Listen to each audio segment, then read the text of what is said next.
Hello there, ladies and gentlemen, and welcome to another episode of CookieCast. Today on CookieCast, it's Getting Over.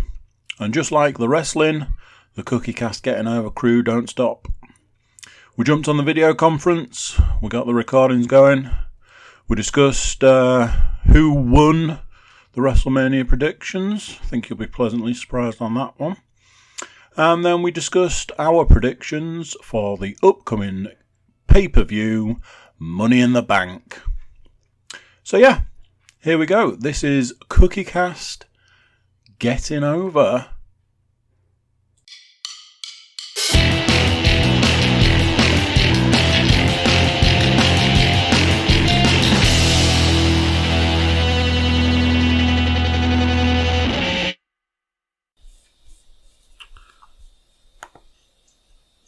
And we're off. Hello everybody.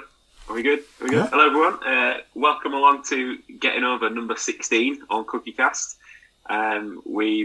It's been a couple of weeks since the last one. We did a little bit of a fill-in, but we're here this time for a full fat episode that you know and love, with the discussion a little bit about what happened at the last pay-per-view and the predictions for the next one. So let's get straight into the results, shall we, from the predictions last time around. Matt was champion going into WrestleMania after taking the title from Andy following Elimination Chamber. The total score that you could have had for WrestleMania would have been a maximum of 17, because we scored it as the 16 matches and then predicting who Goldberg's opponent would be. Anybody want to hazard a guess at what they got? 16. So everything except for Goldberg's opponent, yeah? Yeah, I might not have got that. Somebody did. I'm sure somebody picked the opponent and the thing. Yeah, I was going to say, I was confused with myself, of course. Because I was like, oh yeah, well, I've been dirt sheets here. It's going to be Braun Strowman. I'm not going to pick Braun Strowman because that'll be a shit match. Yeah. Well done, Matthew. That was a stupid idea.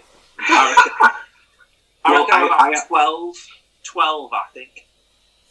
Oh, you might have overshot. I was thinking 12 would probably win it. Well, do you know what? It's funny you should say that, because in fact 12 did win it. So I even have it. I have it down because obviously the way that it was split for the first time ever over 2 nights.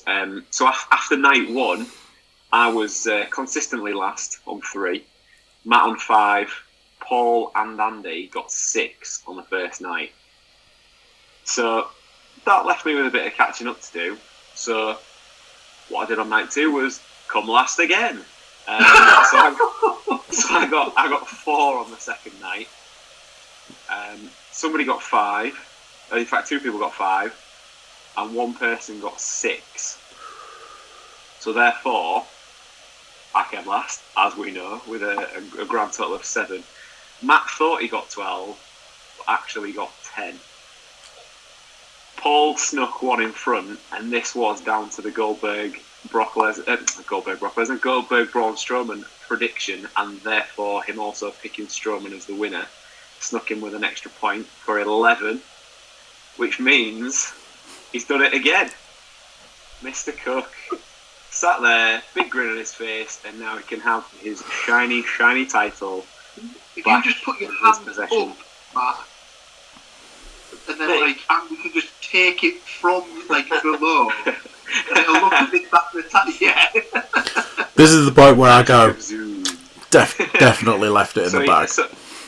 So yeah, congratulations, champ. Here he is again. I think, is this now? It's either 3 or 4 times now. Something in that region. He's getting up there with the New Day in the championship run. If we, the next time that we all sign on to do this, if we're still stuck in this Zoom, the world of Zoom, or Andy's basement as mine appears, it'll just be Andy doing the New Day thing with a belt on it. That'll be, I'm sure he'll love that. It's unlikely, but I wouldn't say it's impossible. Try to crush everybody's, all the viewers' dreams with one fell swoop. So yeah, WrestleMania split into 2 nights as we went through last time. I picked out a few highlights. Obviously, if you guys want to throw anything at me, that's cool. But I've split it into night 1 and night 2. So for night 1, the thing I was worried about was in the end them changing the tag team ladder match into a singles triple threat ladder match. I thought that was a very odd move. Obviously, there would have been some sort of connotations possibly about the number of people in the building at the time, or whatever the restrictions were. It boiled down. Could have absolutely taken everything away from that match, but I thought everybody in that match worked really hard and put out a really solid outing in that. I was pleasantly surprised by that in the end. Obviously, we can talk about the winners if you want, Andy, or then the people who might have won a rematch. But I know that we've already mentioned the New Day once, and probably 3 times is too many for you. Any thoughts on the ladder match? I thought it was just a good wrestling match. I think that was the thing of the kind of like, obviously WrestleMania is the kind of, lots of kind of different ideas and stuff like that. But just as a standard kind of, not standard because obviously it's not a ladder match, but just as a wrestling match, it was good. 3 good workers, good match. Funny ending, but I thought it was a good match. I enjoyed it. Yeah. Well, I thought the ending was quite inventive. I was quite surprised by how it finished. It did kind of catch me off guard a little bit with the way that it went. Plus as well, I hadn't necessarily thought that there'd be any kind of, because they'd gone out of the way already to say that it was just those 3 guys and that was going to be it. I didn't think there'd be any shenanigans, which obviously there wasn't the interruption, but I kind of expected just, I don't know, a clean grab and that was it. But I enjoyed that. Did enjoy that. Other than that, from night 1, we can't not talk about Kevin Owens and Seth Rollins. That to me was belting. Really enjoyed that. Bit of a swerve as well with the DQ sort of win, if you like, in the middle for Kevin Owens. But then him saying, "No, I'm not going to have it. I don't want that. I want this to finish." So then turned it into the no DQ sort of at half time, if you like. But then, as we've mentioned before, old podcast favourite Shane McMahon wasn't in attendance, so Kevin Owens took on the mantle of finding the highest possible point in the building to just launch himself off. I think despite the restart in the middle, it flowed pretty well, and again, solid effort. But that bump from the top of the WrestleMania sign was just unreal for me. Obviously, the ironic thing is that he's injured himself, and seems to be a bit of time out for him, which is just after the kind of getting going and getting flowing and stuff like that. Then obviously is it injured his ankle or something, isn't it? Doing that, you're kind of like, right, okay then.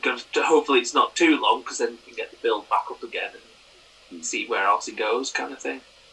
I think if they can get it to slot back in, depending on what they're going to do this weekend, which obviously we'll get to Money in the Bank very shortly. I don't think we'll continue the thing with Seth, but depending where he goes, are they going to then slot him in for somewhere along the lines of the title, or I guess we'll find out, because he's a viable contender, and I think he's probably one of the few baby faces, if you like, that could probably pull off the babyface versus babyface sort of dynamic that it would be with McIntyre and him, providing obviously McIntyre retain.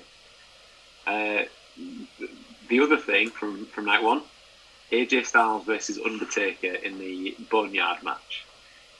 Did anybody really expect that at all? I know nobody really knew what a Boneyard match would be going in, but again, I think that was the first taste we got on it of the weekend of this cinematic style that they decided to introduce for this and for the Firefly Funhouse match on night 2. But what were the thoughts on the Boneyard match? Was it even a match? That's the thing, isn't it? You're sort of playing fast and loose with the parameters of the wrestling match. Obviously, there was no there was no pinfalls in it. I know, obviously, in the end, it was basically treated as if it was a buried alive match. Mm-hmm. But yeah, it was interesting. It very much had the feel of like Jeremy Borash was involved, because it was very similar to the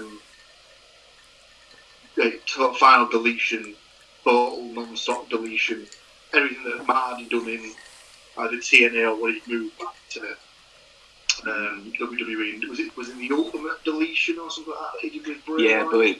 I believe that was him with the Lake of Reincarnation. Yeah. So it had that sort of like feel to it. It was good to watch. It was enjoyable programming. Definitely wasn't wrestling, so it's where you sort of draw the distinction lines. That's it. Mm-hmm. But to be fair, I mean, they say that it's World Wrestling Entertainment, so it's all under the same umbrella, I suppose. Well, this I'm gonna slot it in here only because it fits nicely. But this as we like to do on Getting Over, we have Ready to Grumble. This is my grumble. So if someone else wants to give me 30 seconds, Ooh, I'm sure I can fill this one out. We good? Hang on.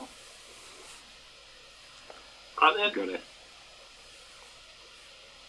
We good? go. Right. Okay. So my Ready to Grumble. Well, people saying that the Boneyard match and the Firefly Funhouse weren't wrestling matches. No shit, for a start. Don't spend your time online complaining about something that you've just watched on a wrestling entertainment program, as we've just said, wasn't entertaining. Absolutely, for me, the best two parts of the whole of WrestleMania. It was something different, something fresh, and with the Firefly. Oh, that's me out. I'm done. I've overshot it. I've overshot it massively.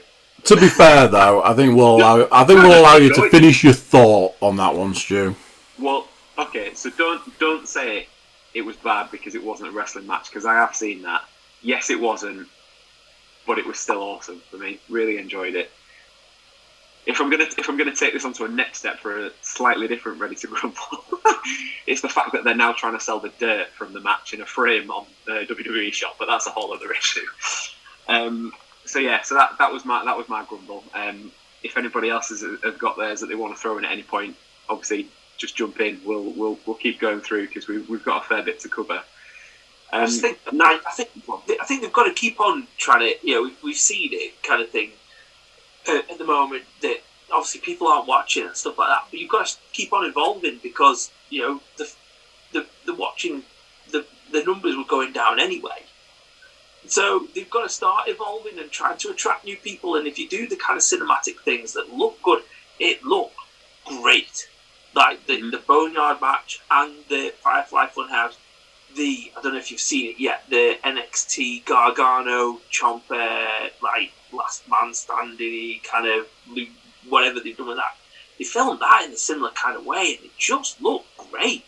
And you just think, what do we want to see? Most of the time we want to see a wrestling match. But if you can throw these things in as well, it'll keep people interested and it'll show people that you're wanting to kind of change and make it a more appealing kind of product as you go along. But yeah, for me that was the freshest that programming has felt for me in a good while. Like it was just something different, and like it was good that we kind of got the return of like the American Badass style, like Big Evil style Undertaker as well. So that was going to be one of my questions. How much did they pay Metallica? Was my question. To have Undertaker's entrance to Metallica, I was like, whoo! Well, they obviously shied away from the old Kid Rock and then subsequently Limp Bizkit sort of payday as well, didn't they? So they went. To me, I can't remember him ever using Metallica, but no, I can't say I didn't enjoy that either. It was nice.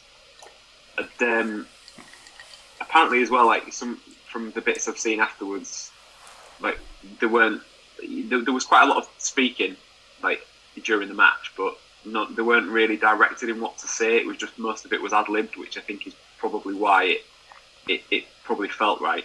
My only real question from the end of it is, would have been, what happened to Carl Anderson? Because technically he was still on the roof when all the pyro went off, but as we all know, it doesn't really matter now for poor old Carl. Yeah, he's literally fired. So that's it. Okay, so moving into night 2, I've picked three highlights from this one. So, opening match of the night, Rhea Ripley versus Charlotte for the NXT Women's title.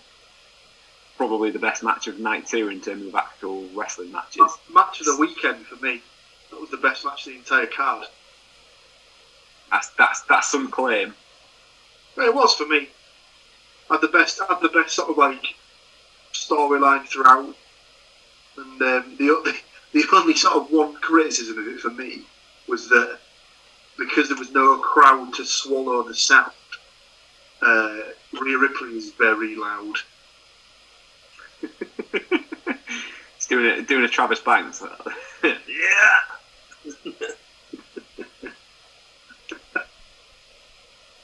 It was a bit of a strange ending though, because I can't think that anybody did anybody predict Charlotte to win. I think actually somebody did. Matt, maybe. I didn't expect. I genuinely did not expect Charlotte to win that match, and from information that's come out, in hindsight being 2020, who would have thought that it wouldn't have been the figure 4 really, or the figure 8 that decided the match, but it was actually a work permit, it seems, because Rhea's had to seemingly go back to Australia for some time. So whilst all that gets sorted out, and now our old friend COVID probably stuck a hand in delaying all that getting sorted as well. So it'll be interesting to see when she gets to return. As mentioned, we briefly touched on the Firefly Funhouse match again, because it was the second cinematic sort of style match of the weekend. What the hell was that? Anybody any the wiser at this point? Anybody not feel like they were accidentally taking something about 10 seconds before that started? Bizarre, but again, really enjoyable. That was just so left field. Yeah, and absolutely loved it. I think it was good. It was kind of like a slight tribute to kind of the history of wrestling so far, kind of thing. So obviously, John Cena was kind of, and it kind of sends. And people criticise Cena and stuff like that, but one of the best things about him is that he never takes himself seriously. So, exactly. And that was the best thing about it, is that, obviously, what the kind of overview of it is, but it's that kind of thing of, he really is this fun kind of guy that, is willing to acknowledge that, yeah, he is cheesy, and yeah, he's a 50-year-old, 50-year-old dressed as a kind of teenager, and it's ridiculous kind of thing. And I think that's the thing that, I read the stuff criticising the Boneyard match online, and I presume the same people were probably criticising this. These are the people that result in people going, wrestling's fake, don't you? yeah.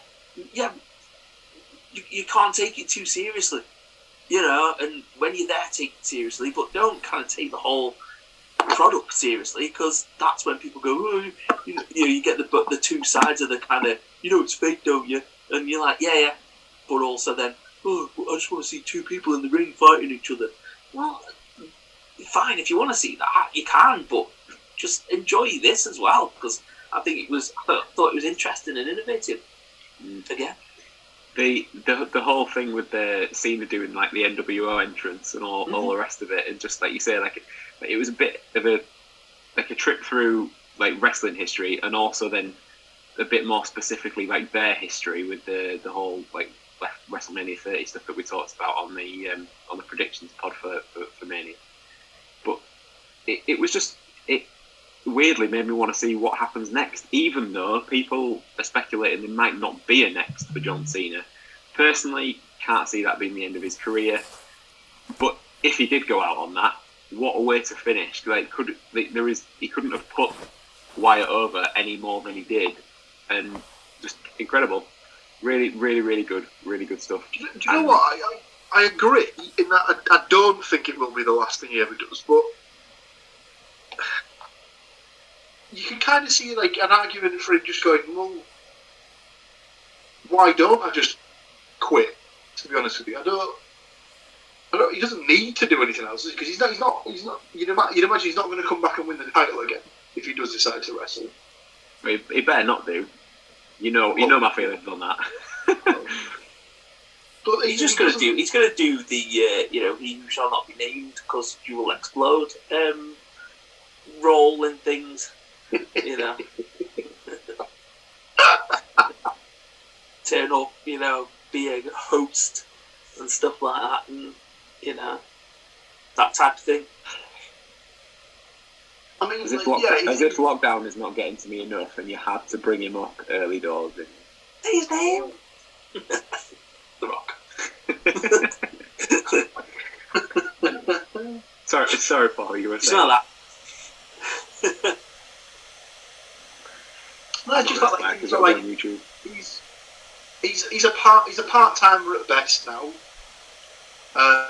and he doesn't need the hassle of having to sort of go back and forth and schedule it into his timetable anymore. He pulled the wagon for the better part of 15 years.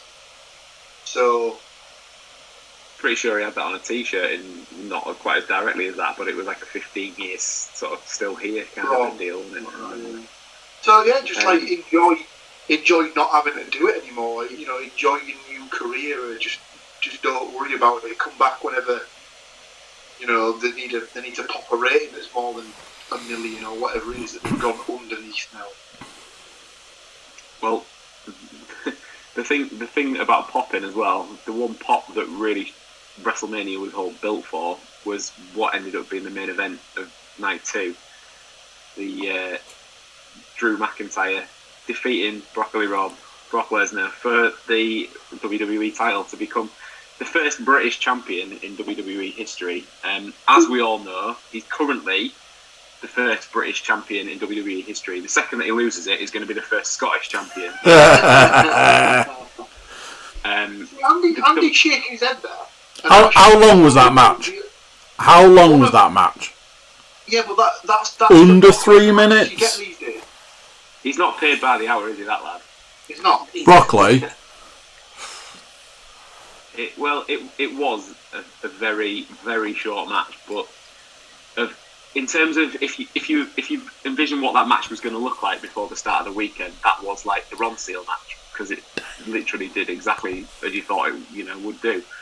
I think. Do you reckon if you added up all of Lesnar's match time from the past year, it would be longer than the Last Man Standing match? I think if you added up all of his match time, what singles or if triple threat possibly matches from the last 2 years, it's probably less than the amount of time that he individually spent in the Royal Rumble this year. Well, yeah, that's true. I'd be interested to see that actually, but yeah, it was a short match, and obviously the reason that it been one of my mentions for the matches was purely probably for the WrestleMania moment, as they like to reel out, than it was probably for the match. It was decent enough for what it was, but first British WWE champion. That's to me, I've been the geek that I am. That was the bigger deal for me. So I would have 5 years ago would have never ever expected it was going to be Drew ever. No. If you'd have asked me a while back, I'd have probably put money on Barrett, but that never panned out. But I think they missed a trick with that.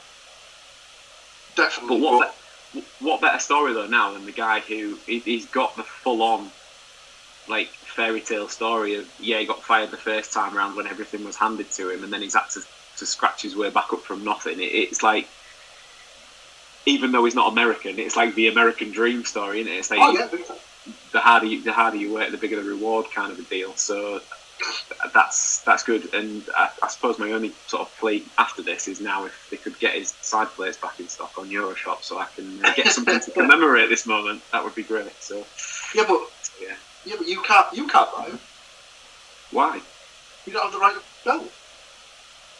But then if I don't have the WWE title to put those side plates on, then at some point in the future I'll obviously match up a pair. Probably best that Sarah don't listen to it, is it? Yeah, Sarah, if you're listening, that's absolutely not going to happen. We're just speculating at the time of recording. We're just speculating. Hypotheticals. That's what we work with here. I don't know if you boys got a notification, but there is a time limit apparently. All right, okay. Where it's 7 minutes. This would be the epitome of the card subject to change spoiler that you can put on the podcast.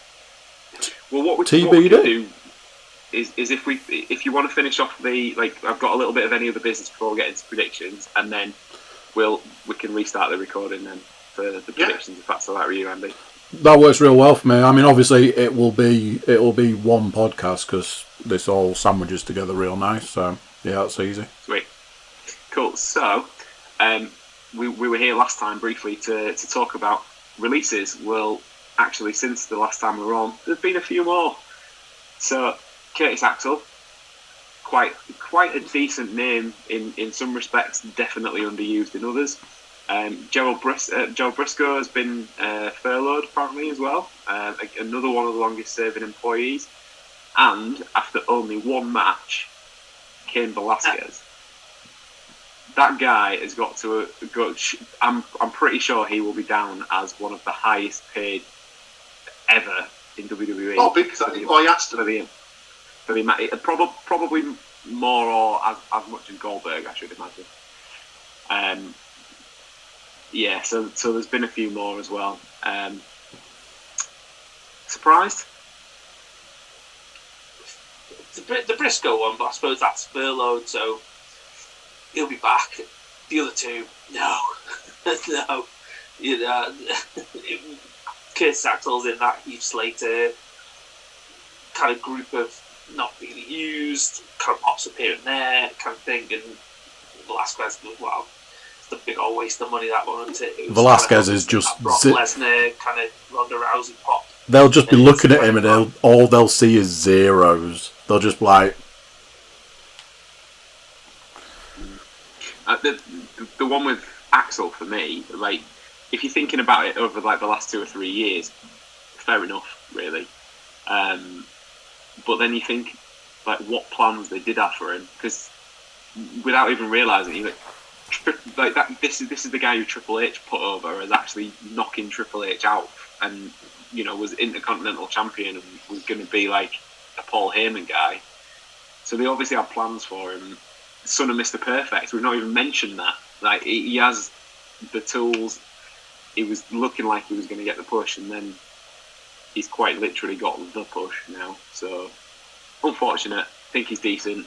Probably will find another home without too much struggle. It'll be on the same list as like the Revival and Ryder and the rest. He's going to struggle for work. Wouldn't be surprised to see him pop up in AEW at all. Do you know, for me, like for how he is, like AEW would be all right, but he's the type of name, especially for his lineage as well, that could give like NWA that extra push, or he could give like Ring of Honor another kind of leg up as some of their people might have moved on and what have you. So yeah, true. I think he's AEW is probably the most lucrative, but it depends what he wants from it. I think they are being choosy as well. So also like quite a lot of the stuff that Cody goes into with Cody Rhodes, isn't it? And he's like, we're not going to get every single fucking person that's released from the WWE here. I think he was quite clever though, wasn't he? Because he said that they're not going to sign Zack Ryder and they're not going to sign Kurt Hawkins. Well, no, you're not, because they're trademark names. So when they turn up as Matt Cardona and Brian Myers, yeah, makes sense. And then the only other thing I've got on my list is with COVID, we've had Progress Super Strong Style 16 officially moved it was a year ago, pretty much as this will be going out. Just before that last year's happened, and now me and Matt have to wait a little bit longer. And fingers crossed, it even still happens. No. But yeah, we'll see. That'll be something to follow across Getting Over, won't it? The level of depression that me and Matt reach closer to August bank holiday if it gets called off again. But yeah, so for all you Progress fans, just have to wait a little bit longer. Shout in a field at trees if that happens. Pretend that tree is one person, that tree's another person. I'll have my own Super Strong Start 16 weekend. Just in a field. If you've drawn faces on those trees, Matthew, social distancing. Well, make sure they're 2 feet apart. No, so 2 meters. So yeah, I think if that's a good point, Andy, for the recording issue, then we'll be back momentarily. Perfect. I'm going to use the facility quickly. What? That'll just be on the recording, I think, boy. Alright, that's one. Go. Okay, so just before we move into our regularly scheduled pay-per-view predictions, this time for Money in the Bank, just again a quick shout out for WrestleCares. You can find them on Facebook under just WrestleCares, or you can find them on Twitter at CaresWrestle. A local charity to myself who look out for underprivileged kids and provide them with wrestling merch and experiences, and they're starting to kick things up a gear as well on their socials, so they get involved. Go and find them. Favourite piece of merch that you've got, favourite event you've been to, just sharing experiences really, so people can see what they're about and what they can provide for the kids. So yeah, go check out WrestleCares, everyone. So moving on to Money in the Bank 2020.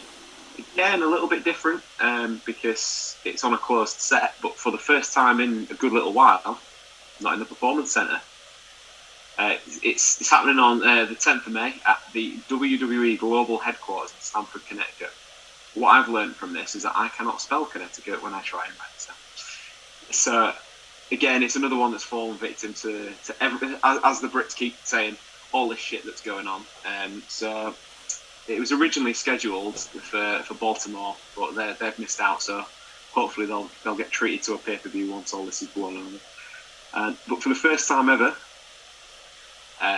they're starting the Money in the Bank matches on the ground floor of WWE headquarters, and the winner still has to climb the ladder in the ring to retrieve the briefcase, except for that ring is on top of the building. So we presume from this will probably the cinematic stylings that we talked about earlier for the Firefly Funhouse and for the Boneyard match. I would assume it's safe to say we're getting the same again. And especially because it's been announced that both men's and women's Money in the Bank matches are going to happen at the same time for the first time ever. Yeah, so the men's and the women's kick off, not on the kick off, but they kick off at the same time. What? How does that work? To you, Paul? Have you not seen this? So the only way I can see it is there's going to be some sort of cross collaboration of actually what happens if a man takes off the women's case or vice versa. Are we actually going to get? They've already done that. They've already done that too. The first time ever, would it?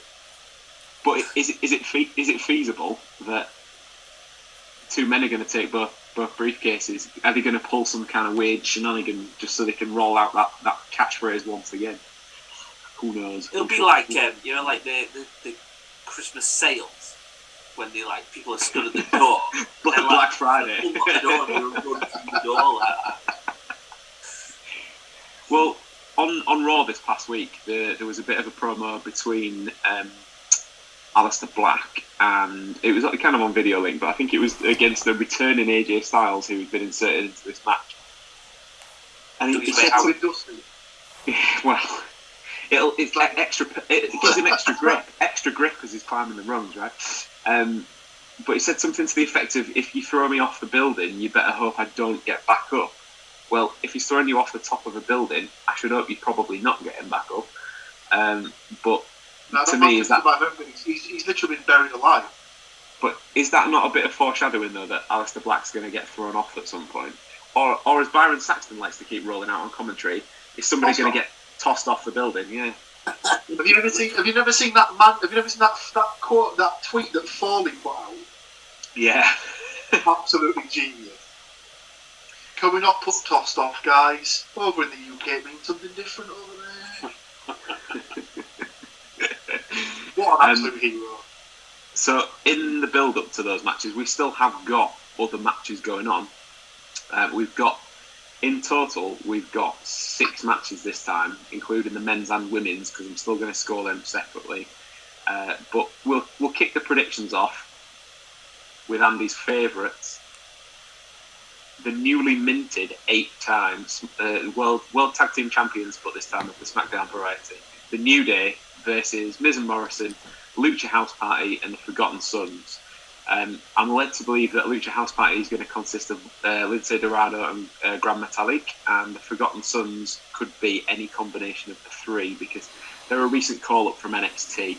They operate as a 3-man unit, and they tend to leave Jackson Riker out on the sidelines, but he's the muscle, so he might get involved at some point because you'd like to think it'd been a 4-way. It's going to be some sort of no DQ anyway. Does Andy want to lead us off with his favourites? And you are correct, Stu. I am going to lead off with my favourites. You picking them to win? Yeah. Wow. Okay. I did not expect. I expected almost like a pick of someone else out of pure hatred. I mean, I've got to protect my legacy these days, Stu. I've got to keep that jewellery in house these days. So rub it in. I just can't get off that last place. You've got to feel for Matt in this situation, having been handed the title during the time he cannot actually get his hands on the title, and it's ripped away before he even gets to see it. And they haven't delivered the standee yet. that was promised if Matt ever won.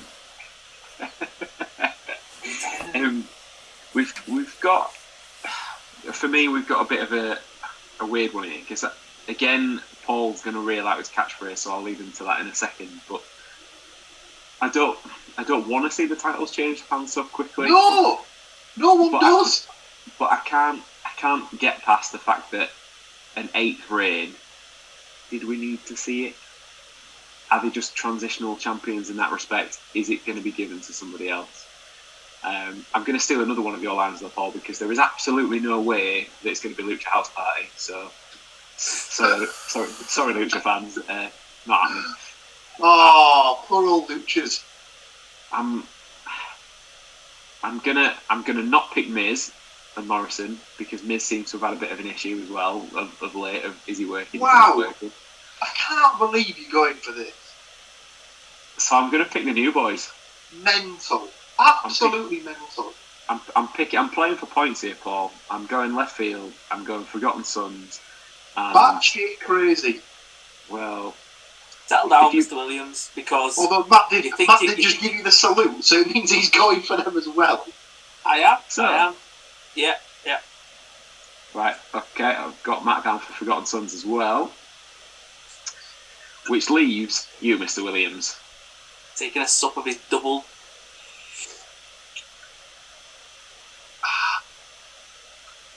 There is absolutely no way the New Day lose these titles. Okay. I will pencil you in. Miz and Morrison shouldn't have lost them in the first place. And what's happened to the Usos? Why are they suddenly out of the picture again? The Usos are out of the picture because Jimmy and or Jay, whichever one it is, as the father of twins, it appalls me. I still can't tell the difference. Although mine are non-identical. So, one of them sustained a massive leg injury and is now out for 6 to 9 months. So unfortunate again. Yeah, unfortunate for them. But that is as if 2020 was not bad enough after they were just getting back onto track at the end of 2019. COVID comes along, and then you're out anyway. So you can't leave. Probably furloughed in the next day. Well, I bet in a way it's one of them weird situations. If the injury came after like Black Wednesday, as it's now seemed to be known online, like could he have been for the chop? Because could have been. Yeah, I don't think they're not going to get rid of him, are they? Well, they'd be silly to get rid of him at this point because they're probably one of the most over tag teams they've got. So, but one of the sort of sticking points seems to have been from the last week was that they were showing highlights of Money in the Bank cash-ins on Raw, and they edited out the fact that Roman Reigns was ever part of that match where Rollins cashed in, and that there's this whole conspiracy theory that they're trying to not mention him. Well, they're his cousins, aren't they? So they could have been swept under the carpet with that brush. I guess. We'll move on now from Andy's favourite to one of Paul's favourites.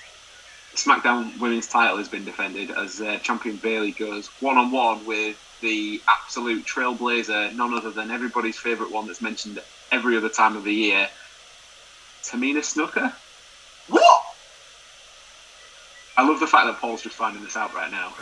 It's my favourite. Which I'm really not paying attention nowadays because it's. There we go. Like, someone get me 30 seconds.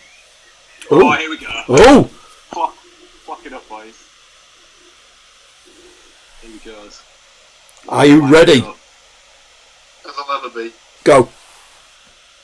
Stop making wrestling. The whole world shut down. Why don't you just just take heed from any other company? Stop making live stuff.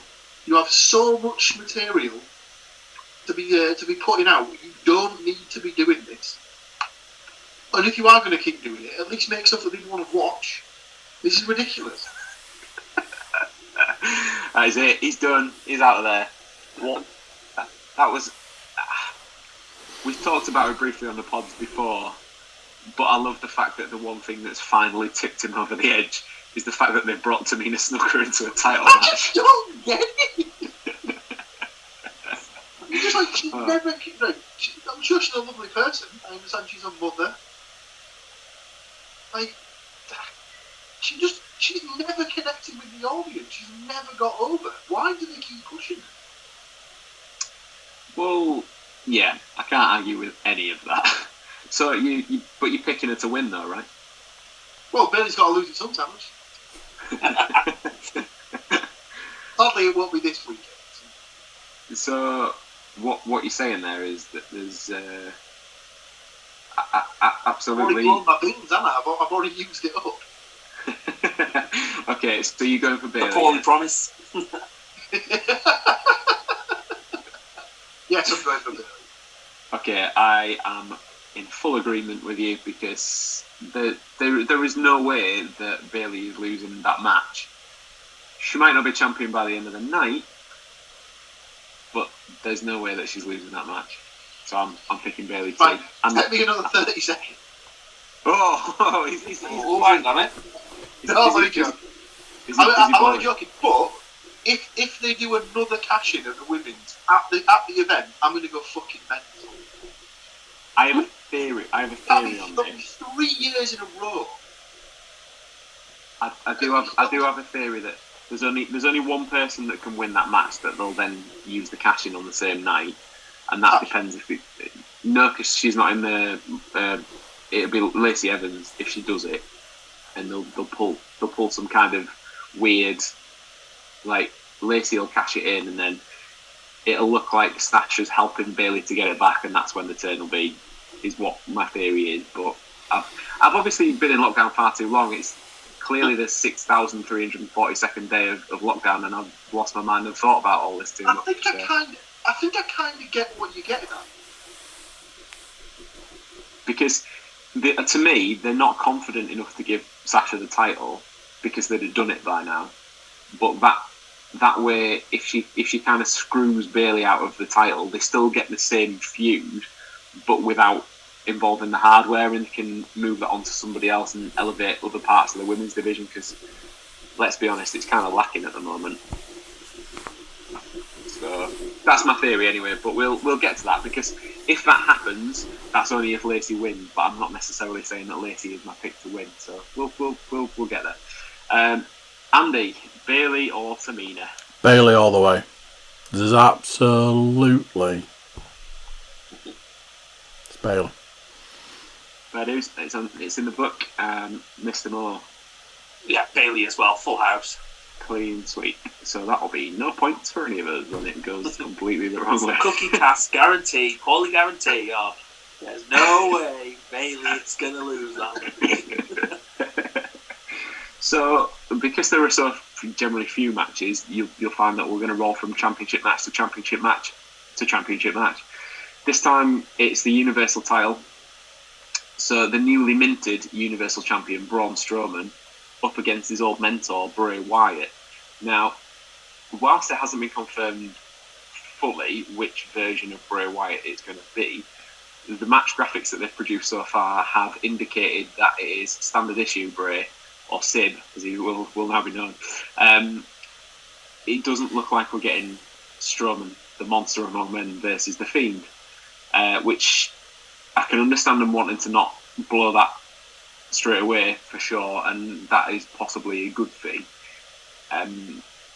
Again, with Strowman being a new champion, don't want it to change hands. If it had been against The Fiend, I reckon it probably would have had to have. So I think the way that they're setting it up, it's leading me to believe that Strowman will retain for me. So that is my pick this time. Yep. Yeah, I agree with that as well. That was my thought behind it. You know, it's not The Fiend, it's the kind of Bray Wyatt character. So I presume they're going to keep it on Braun Strowman. But who knows? But yeah, I'm not particularly confident. Strowman for me. Okay, he's locked in.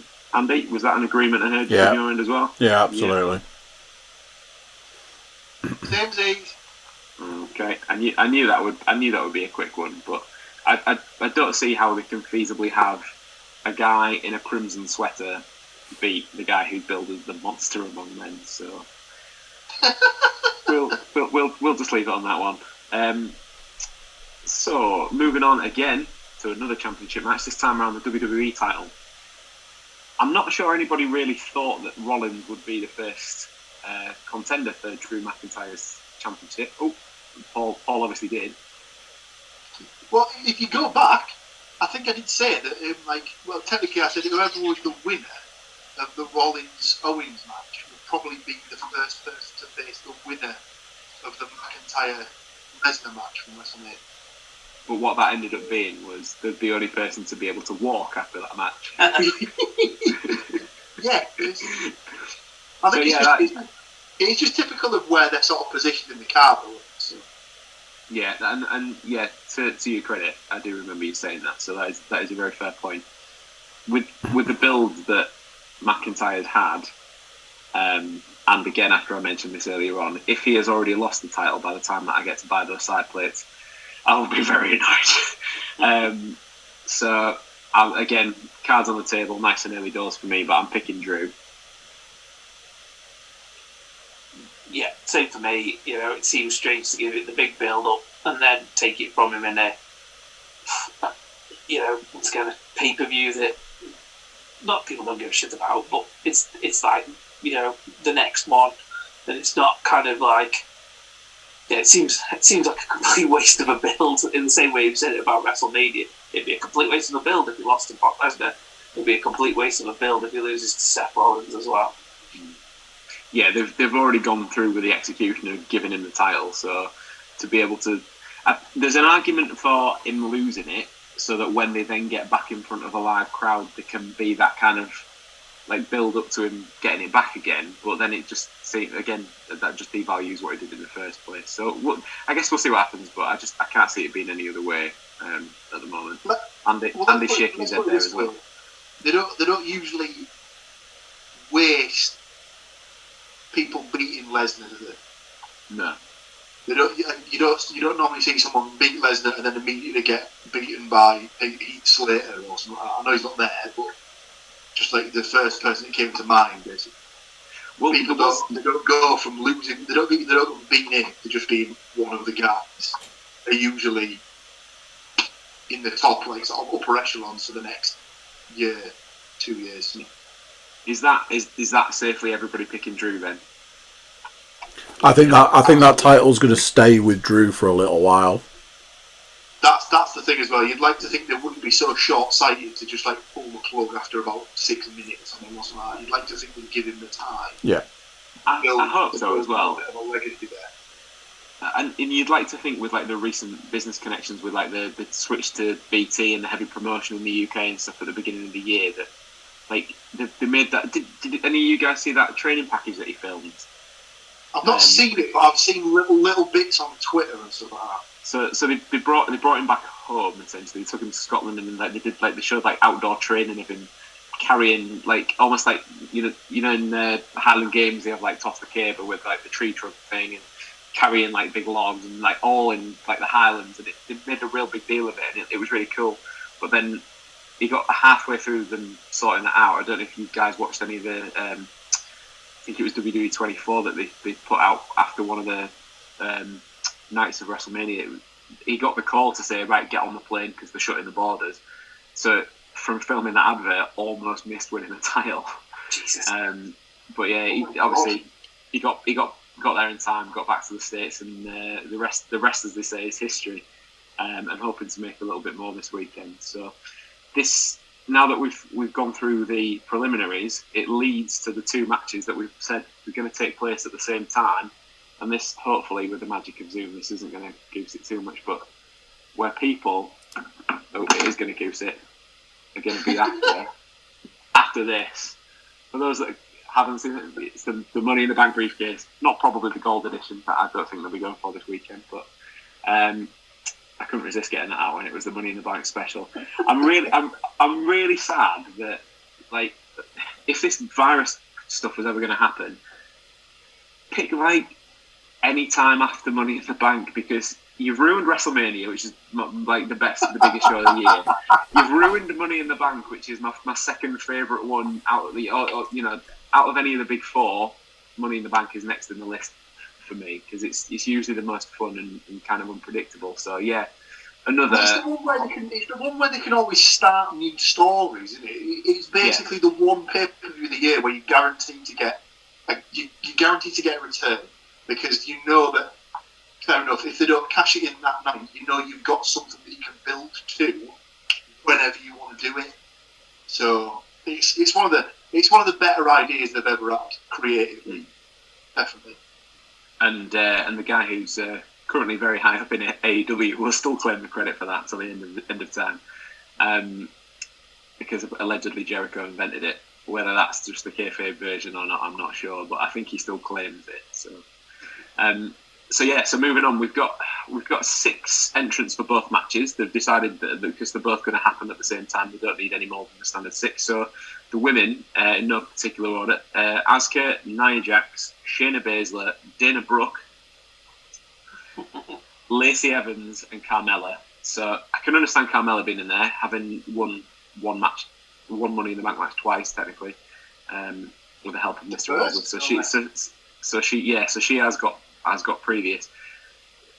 Dana Brooke, was she the only person that said yes to working because of the disease, like the virus? I don't mind Dana Brooke. I think they should start doing more personally. There's been some tweeting a bit Dave as well, you know. She's determined to find out Big Dave. So we'll leave that one there. I agree that Paul. They definitely should do more with her. I think she's got a unique kind of gimmick for certainly for the women's division. She's got a really athletic background from the gymnastics and the bodybuilding stuff. So she's got a case to be put forward. But they've never really done anything with character work for her. She's just always been kind of like vanilla. Yeah, we had that bit where she was like Charlotte's apprentice, was it? That was like a sort of way to get. That was a way to get her on the main roster. And then it sort of picked it out from there, didn't it? Yeah. So those are the women. Obviously, I'm going to score this in terms of the the CookieCast pay-per-view predictions title. Obviously, we're still going to score it individually, so rather than one match, so we still get 2 points for it. If, however, obviously we did touch on it earlier that a man may, so two men may take both cases or vice versa. It's going to knacker our scoring, so please don't do that. It's been a really interesting sort of mix of a build, this one, because you've got people who you'd absolutely not be surprised to see Shayna Baszler take it on the basis that she was like the last challenger for the Raw Women's title. You'd probably not be surprised to see Asuka win it on the basis she's got previous for winning the triple threat ladder match against Becky and Charlotte for the SmackDown Women's title a year or two back. Nia Jax, where do we stand on Nia Jax? I'm pretty sure Mr. Moore has got some comment about Miss Jax that he wants to chuck in. I just don't get it. Obviously it's that lineage, isn't it? Who she related to. I can't remember which one. It's the Rock, isn't it? Not been named. And she's just dangerous. You can't kind of think she can't. She can wrestle, but she can't keep people safe. That spot with Cara Sane the other week was just scary. And she's strong, she's powerful. And there's other people that are in the company that are, but she made a dick of herself because obviously she'd gone after Ronda Rousey previously. Like, all right then, you just smack someone's head off the bottom turnbuckle and make it look like broke their neck, but you go after Ronda Rousey, as being dangerous. So I sincerely hope it's not her because I don't understand what the infatuation was before. I think she's dangerous. I still don't understand. I don't understand it. So yeah, hopefully not her. My theory of this one is it sometimes with the Money in the Bank it comes down to picking who our Raw or SmackDown is going to win both, and I'd very rarely say yes they are. So I think one of each will win. So like if a SmackDown women was one of the SmackDown women win, a Raw guy will win the men's. Yeah, is my theory. The one that I can see the biggest case for winning is Lacey, as I mentioned earlier. I think that she's been screwed over enough times in previous title opportunities that I think she deserves it now. I'd be quite happy if Lacey won. Money in the Bank's one of them things where it always generally works better if a heel has the briefcase. But this time round, we've got a heel champion in Bayley on SmackDown and a kind of heel champion in Becky because of the attitude that she puts over. So if a babyface character wins both briefcases, that wouldn't surprise me this time either. However, Becky is still more of a like the anti-hero kind of thing, so she's still kind of like in the fan favourite realm, even if people are getting tired of it now. I'm not sure, which to me puts more of a case forward for thank you, Asuka or Shayna. So I'm kind of torn between those three, between Lacey, Asuka and Shayna. I can't see Nia Jax winning it. I think personally the most interesting thing that could come out of this, if that doesn't involve the championship, could potentially be a Shayna Baszler versus Nia Jax, because they like to bill her still as the irresistible force, but Shayna Baszler and her submission deal would be a perfect opponent for that. But then that's two heels, so how does that work as well? We'll see. Yeah, I'm struggling, so I'm literally just gonna stick a pin in one, and based around the fact that I talked about it earlier, let's go with Lacey.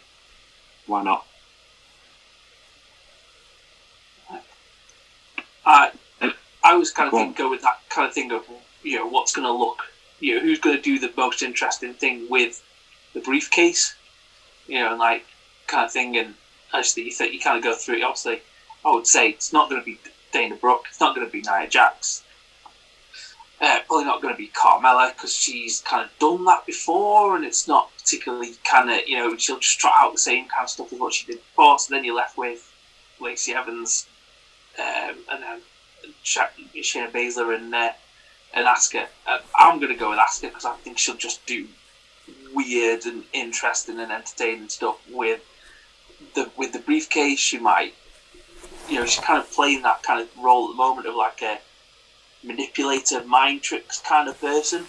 And you can see her like coming in every so often, like, oh, I've got my briefcase and stuff like that, and then kind of disappearing off again and stuff like that. So I'm going to go with, I think it's going to be Asuka for me. Of all of the people that could possibly have benefited from like the situation as it is, I think Asuka's probably increased her stock massively. She's been really entertaining. She's been my favourite part of Raw for the last, since this all started, probably. She seems to have kind of just given up, in the sense of she just doesn't give her stuff anymore. Like, she just does stuff and gets away with it. Like, full promos in Japanese probably weren't, whereas before she wasn't really allowed to speak too much, it seemed. Now, don't matter, she just goes with it. This week, the MVP has obviously made a return out of nowhere and keeps hosting the VIP lounge as his chat show section. So for Raw this week, have you seen the little get together he had with the 3 women from Raw? So there was Nia, Asuka, and Shayna Baszler, and Asuka comes out first, Shayna Baszler second, Nia Jax third, and as Nia Jax is coming to the ring, Asuka's essentially miming to the words of Nia Jax's theme song, and like just making a whole mockery of it, and that was kind of funny, and like I enjoyed that. And obviously it's difficult with English for her as a sort of not her first language, but she's making the best of what she's got, and to me she's just funny. Like, she's got the charisma, definitely, but she's got that mean streak, which means she can flip between the two sides if she needs to as well. So I do like Asuka. I think Asuka would have been like I said to you before, a choice I would have made, but I'm sticking with Lacey for now. Paul, who are you going with? So, I know you guys have said that you don't see Nia Jax winning, but I kind of could see her winning, because she's just come back, and they do like doing stuff with people that have just returned. So, plus they always have this sort of thing of like unstoppable monsters that have got, guaranteed opportunities, being like a big erection section for them and stuff like that. So, Bonzo match.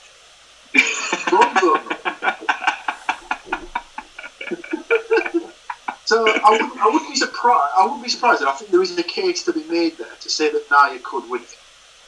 But I know I had to win the championship match at Mania, but I still think Shayna will win it. Just off the back of the fact that they'll want to keep her strong, and that keeps her strong, but gives her the sort of, for want of a better phrase, ace in the pack. So I suppose as well, if they let her customise the case, she's got like a nice little logo that can go on there as well. Exactly. Always about the merch. Oh, exactly. Think about the merch. Can they grind that up and put it in photos and stuff like that? You'll be able to get a rung of ladder from the. No, well, I don't think you will, because in all of the Mania plaques, you know full well that I like me merch. You can't buy this year plaques that have got pieces of like the ring mat and stuff like that in, because they're worried essentially they'll be sending frames full of COVID to CDC warning all over it. Now you can have this plaque. It can have a tiny piece of ring rope in it, but lick it at your own risk. So that leads us on now then to Andy. Who's your choice for the women's Money in the Bank match? Shayna for me. Any particular reason? When you were reading through the names, I was like, I've got a good feeling about Shayna. And I'm going to throw this one out here and now. Think it'll get cashed in. I have a feeling that they're going to try and get content into this. I wouldn't be surprised if both briefcases get cashed in on the night. I really, really hope not, because it just hamstrings them for at least a full year. At least this, you've always, as long as someone's got the briefcase, you've always got that thing that the champion has to look over their shoulder. Okay, so on the fly, do we want to throw in an extra point per Money in the Bank match of will it be cashed in or not? We can do. I'm going with no, but on both can. Alright. There's 4 minutes left. Okay, right then. Let's crack this on. So, men's Money in the Bank match, we've got Aleister Black, AJ Styles, Rey Mysterio, Daniel Bryan, King Corbin. I notice. Who wants to lead off on this one? Can we just all pick Corbin just for the banner? Well, oddly, seeing as I hate his guts, I am picking Corbin. I genuinely think he'll win. Well, he's already had it and he fucked it up that time. Yeah, but it's alright because they love him now. Who's they? The powers that be. Is it they? Yeah, they give him. Yeah, it's like the people from the Roddy Piper movie. They live. It's those aliens with the weird glasses. There must be aliens. I just they've got a massive rock on for King Corbin, so I'm going Corbin. The only other person I would have picked is AJ Styles, as they've thrown him into the match at the expense of not only Apollo Crews but potentially Jinder Mahal as well. I think if they'd have put Jinder in the match, it would have been a massive, like, oh, Jinder's going to win, and then he's going to cash in, and then no more Drew. So then he'd have had to have kept him champion until Heath Slater came back. So, so yeah, I'm going with Corbin for now. Paul? I keep going back and forth on this one. Originally, I was thinking give it to Black, have it as his like build to get to the main event picture. Now I'm not too sure. Part of me honestly thinks they could give it to Otis as part of like a bigger storyline with him. But I think they've just given him Mandy Rose. Why does he need a briefcase? Has he not got enough? He's going to hold it in a Brooks suitcase. Yeah, do you know what? Stick me down for Corbin as well. I think it's time. I wouldn't be surprised if he's a champ on a brand by the end of the year. Is it because really the more times we say Corbin, the more your erection slightly gets bigger? Well, you can see that. Yeah. Tune in on YouTube, people, if you're I need to zoom. Andy, who are you picking? Daniel Bryan. Loves a good beard, doesn't the lad? Absolutely. So, Matt, who have you got? I'm going to go with Otis. Wow. Okay. It'll just be something that, obviously they've got the thing with Mandy Rose, and I think it'll be. You can see what the build-up's been, and they still can't get out of the way of the kind of slightly sexist kind of thing. And so I think she'll carry. I think it'll be like, oh right, yeah, he is Otis with Mandy. She's going to carry that briefcase around with him, kind of thing. So yeah, I'm going to go with Otis. Look it up. Right, well that rounds us out. Andy's obviously got his title to defend, so he'll be crossing his fingers there for a big old Daniel Bryan win to take the point on that one. But yeah. Thanks very much for tuning in. Leave us your predictions as well in the comments. We got like 3 seconds. What I was about to say was, at this point in time, we might as well kill this and just start another one and then just tidy it up rather than rushing through, because this is going to cut out any second. Okay, no worries. So I'll stop it and restart it.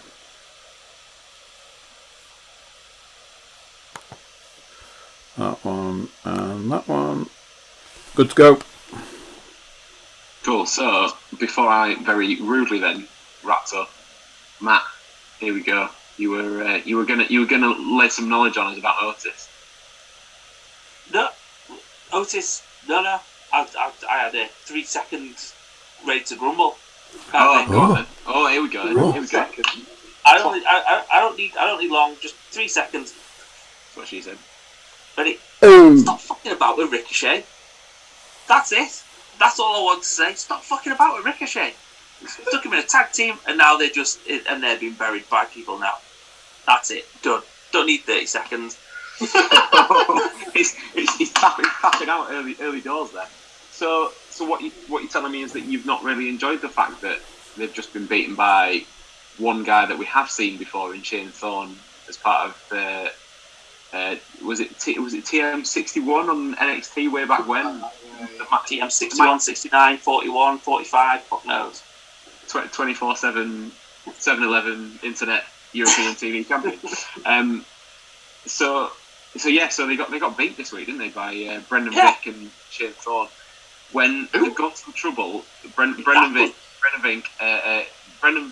should I say, no relation to Katie Vick. That's an entirely different story. If you know, you know. They've gone to the trouble of giving Ricochet and Cedric Alexander matching gear. They've turned them into a proper tag team, and then they've just been beaten by a team that have just had their second week on Monday Night Raw. I think one of my grumbles before was about stop fucking about Ricochet, basically, and they're still doing it. And Shane Thorne jobbed to Dexter Lumis in NXT a couple of weeks ago. So, it's just infuriating because it's another kind of example of, I know he's not the best on the mic. Sometimes it's painful, but his matches are exciting.